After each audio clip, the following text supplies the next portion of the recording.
Hello, beautiful children of China. It's your teacher, Timothy. And it's time to get the cobwebs out of your mind because we're going to learn something new, just me and you. So here we go. We're going to talk today about more animals. We talk about animals all the time because they are amazing. Animals remind us sometimes of parts of ourselves. And we love to talk about animals. I love to talk about animals, and we're going to talk about a habitat today. Now, a habitat. Oh, recently, I don't know if you watched it, but we did one habitat is the bayou. Remember that one? The salty water and the fresh water and the alligators and all those. Another habitat could be up in the mountains. Another could be underwater. Another habitat could be high in the trees. The places where animals live. This habitat today is the desert. The desert is a beautiful place and a very harsh place. It's very dry, lots of sand. During the day, it gets so hot. Only special animals can live there. And during the night, sometimes it can get rather cold. So we're going to talk a little bit about the desert as a habitat. It's a tranquil place in the desert. Tranquil means restful. We can relax there. If you and I were standing there, the wind would blow a little, and we would feel good in our heart. It's a tranquil place in the desert. And I'm going to make my picture smaller now so that we can look at these beautiful pictures here. Here's a picture of the desert. You can see these cactus, this cactus here, this cactus here, the moon up here. How beautiful. These stars up here. And do you see there are a few scrubby little plants, but mostly it's very sandy and very, very dry. This is the habitat of the desert. Who could ever live there? A scorpion? Maybe. Do you know what a scorpion is? Ooh, be careful.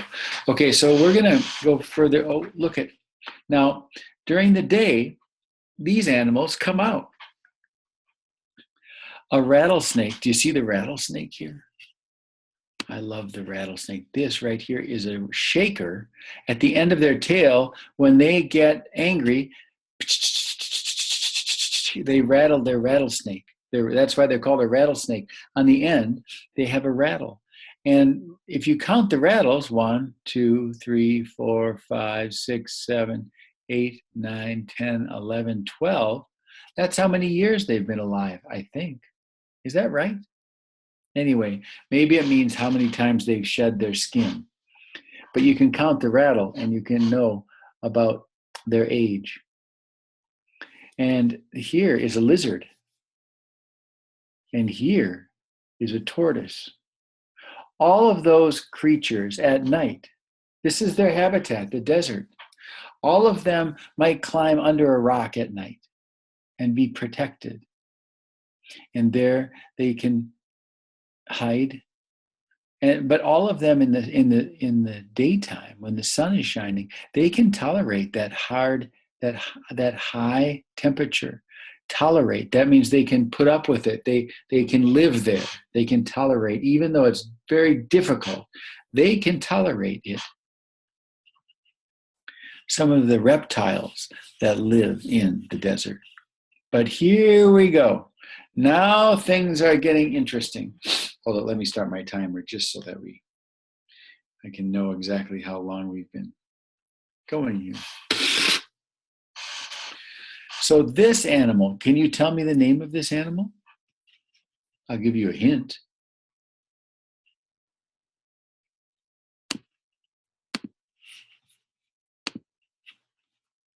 What did you say? There it is. Can you read it? Can you say it? Coyote. Coyote. The Native Americans, coyote, or something like that. Coyote. A coyote is like a dog, aren't they? They're kind of like a dog. They have a very bushy tail, and Sometimes a coyote will live, they live in the desert, in the habitat that we're talking about. They live there with the lizards, and they live there with the rattlesnakes, and they live there with the tortoises. A coyote sometimes might be alone, but almost always there are two coyotes that are traveling together and living together. And sometimes there are more than two. Like if there's a family, then it's called a pack of coyotes. Pack of coyotes. A group, a family, a pack. And what do you think a coyote eats? No, they don't eat people. They don't. They eat smaller things. They can eat mice. They can eat rats. They can even eat insects, like bugs. If there's a big bug, they might chew that right down. They'll eat snakes, like that rattlesnake, they might eat that. There are other kinds of snakes too. They might sneak up on a bird and eat a bird, the kind of things that a coyote eats, right? Let me make a list of the things that we just talked about. Mice, rats, snakes, insects, birds. Sometimes, if they're lucky, they find a whole nest full of eggs. Yeah, and they eat a lot of other things too. They like to hunt in packs, in groups. When they hunt like that, they can hunt even better than when they're alone. Sometimes a group of coyotes will keep one away if there's a strange coyote that's around, right? And they talk to each other. How do they talk to each other? They talk to each other by howling. Go! Now, a wolf really howls. Coyotes kind of yip. Sometimes I hear, can you believe it? Sometimes I hear coyotes near my house in Minnesota, and they sound very, like they have a lot of anxiety. Coyotes sound like they've been drinking way too much coffee to me. They don't drink coffee, but it sounds like they are, because they're like, and they're usually freaking out because they have probably gotten something to eat, like a rabbit or something like that. But that's how they communicate with each other. They are they are absolutely beautiful animals. Look at this fur. Look at the fur on this coyote. Look at that. Look at its beautiful tail and the curve of its chest. How beautiful is that? Yeah. And all of these things that they eat, let's put them in his stomach. That's because they eat them into their stomach. Yeah, we'll just put it right there. Right in his stomach. The coyote. The coyote. Beautiful, beautiful coyote. I hear coyotes around here, like I said. I love coyotes. And they also live in the desert. I don't live in the desert. So coyotes do live in the desert, in that habitat, but they live in other habitats too, like around my house in Minnesota. Well, let's undo this. And let's look at the next kind of animal that lives in the desert. Oh, look at these. Woo! Do you know what that is? Let me type it for you.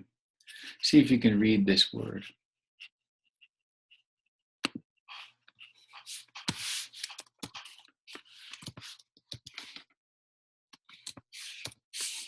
Can you read it?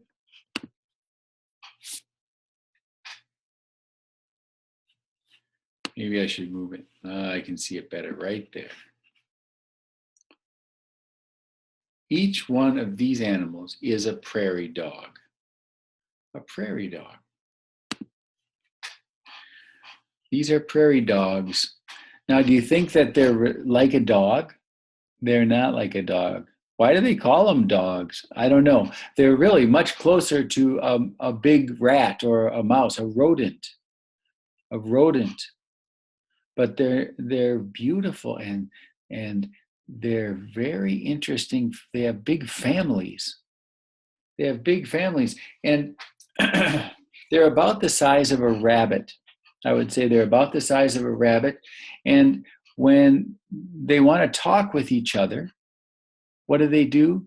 They bark. Just a quick noise.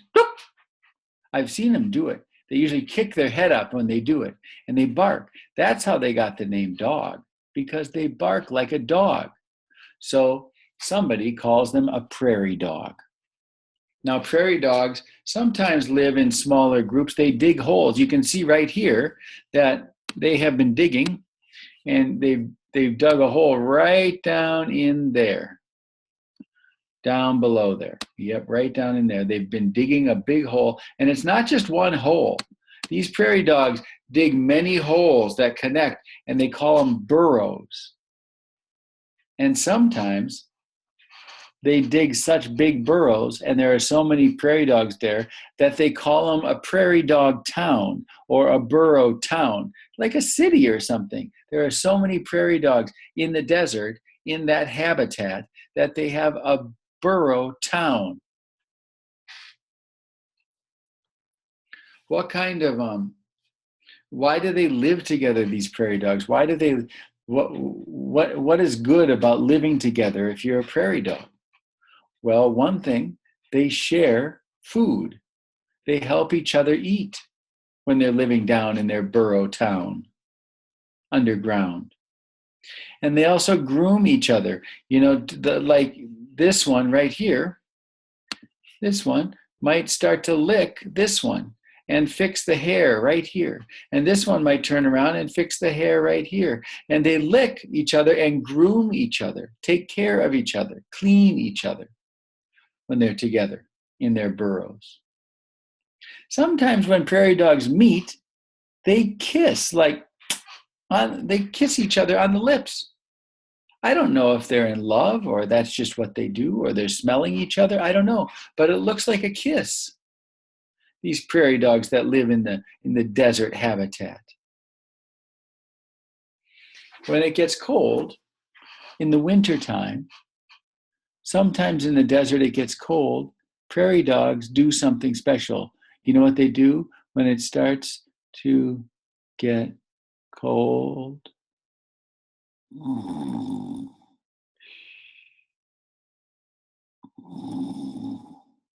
They hibernate, and they sleep for weeks and weeks until it warms up. Prairie dogs hibernate. Do you know what I mean? When an animal goes to sleep for the winter, prairie dogs do that. Prairie dogs do that. These prairie dogs are very special. And do you remember why they're called dogs? Because they bark like a dog. They bark like a dog. So let's say goodbye to our prairie dogs that are living there in the desert.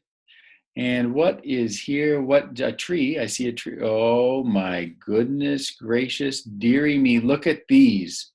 Look at these. I'm going to write what they are. You try to read this, okay, as I write it.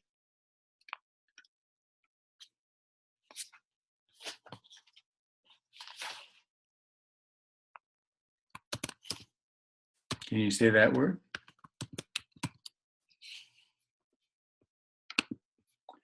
Barn owl. These are barn owls. Look at that amazing face. They have this face that goes around like this, don't they? How special. And do you know something special about owls? Owls, first of all, do you know what an eagle is, or a hawk? They fly down and grab onto small mice and things. And an eagle and a hawk, if they fly by, I've heard them, you can hear them flying by. It's powerful and beautiful. An owl, you cannot hear them. And they are also powerful and beautiful, but they sound like this going by. There's no sound. Their feathers are special. Their feathers make it silent when they fly. Silent, quiet as quiet can be. And these barn owls are like that, with their amazing faces, their amazing eyes, and their beaks. Now, oftentimes, two barn owls that a male and a female, a boy and a girl. They stay together for their whole life. They call that monogamous. They stay together for their whole life and they lay eggs. In like this one, this group of owls, they laid their eggs inside of a tree. These look like the babies. They're getting kind of big. But when the eggs are laid inside the tree in a nest, the mother owl stays on the nest. But what if she gets hungry? What do you think the father does? The father owl flies out, gets some food, maybe a juicy mouse, brings it back and feeds it to the mama owl who's sitting on the eggs. And the next day when she's hungry, he flies out and gets her more food until the babies hatch. When the babies hatch out of their eggs, then the mother will fly and get her own food. The father will fly and get his own food. And the mother and father will fly and get food for the babies. These babies right here are older, but they're probably looking out for their mom and dad, waiting for some food. They look kind of hungry, don't they? What do barn owls eat? Well, they eat rats and they eat mice. One very, very important thing is that these babies right here, these barn owls, are waiting for their mom and dad to bring food. They are dependent. They depend upon their mother and father for all of their food when they're young like this. And then slowly the mother and father start to teach them how to hunt. They take them and they show them how to hunt. And when the babies learn how to hunt, then pretty soon they can leave the nest because they can find their own food. But it's very important for them to teach their babies how to hunt. One thing I didn't say that you should know is that usually they will go high up on a rocky cliff to build their nest and to lay their eggs and to have their babies.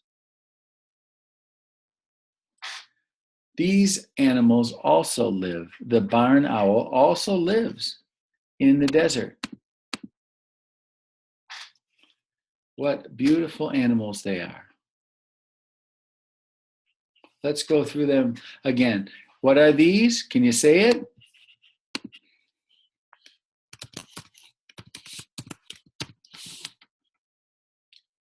Barn owls.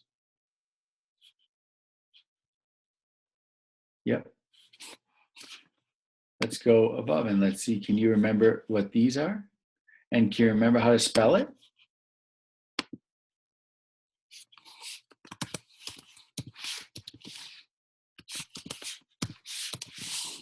Prairie dogs. These are prairie dogs. Why are they called dogs? Well, you know now, don't you? And they have little towns, burrow towns, right? And then above that, we have, and these are all in the habitat of the desert. Look at this beautiful, beautiful coyote. Coyote here.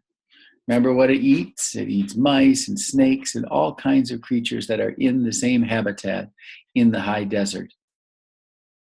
Right here, it's making a big, loud noise. Yip, yip, yipping, howling. And here are the reptiles that live in the high desert. A rattlesnake.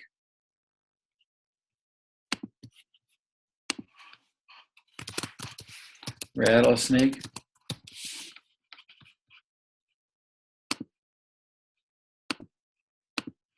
A lizard.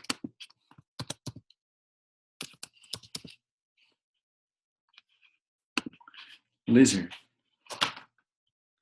I'm not even sure how to spell tortoise. Let's see. I think it's this. I think that's how you spell tortoise. Tortoise. Yep, there they are. The rattlesnake, the lizard, and the tortoise.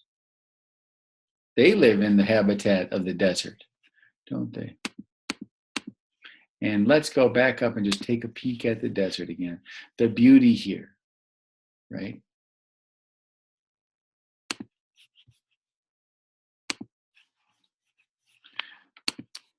The desert habitat.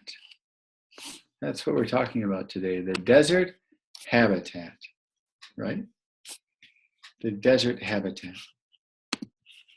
And in that habitat, we saw a snake. Let's just write these because it's fun. We have a little time. A snake, and then what? A lizard. And then what? A snake, a lizard, and a tortoise.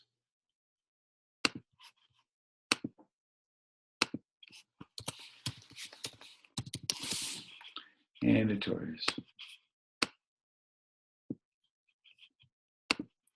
What else do we see? A coyote. We also saw, you gonna say this word? And we also saw,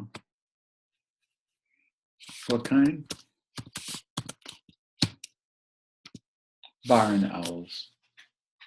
All these things that live in the desert, in this harsh environment, in this habitat, and they can all tolerate the hot desert, the hot of the day. So these are wonderful animals. And we've been able to talk about the desert. Do you have any deserts in China? I don't even know. I don't feel very smart right now because I'm not sure if you have deserts in China. We sure have them in the United States of America. I've been in many deserts. Yeah, they're beautiful. But you should bring water along, a lot of water. Otherwise, you can get into trouble. Okay. Well, goodbye, my friends. Let me just see how long we've been going here.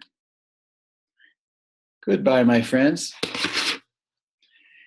This is Timothy signing off. Thank you for a good lesson. Now I'm happier, you're smarter, and the whole world is a little smaller.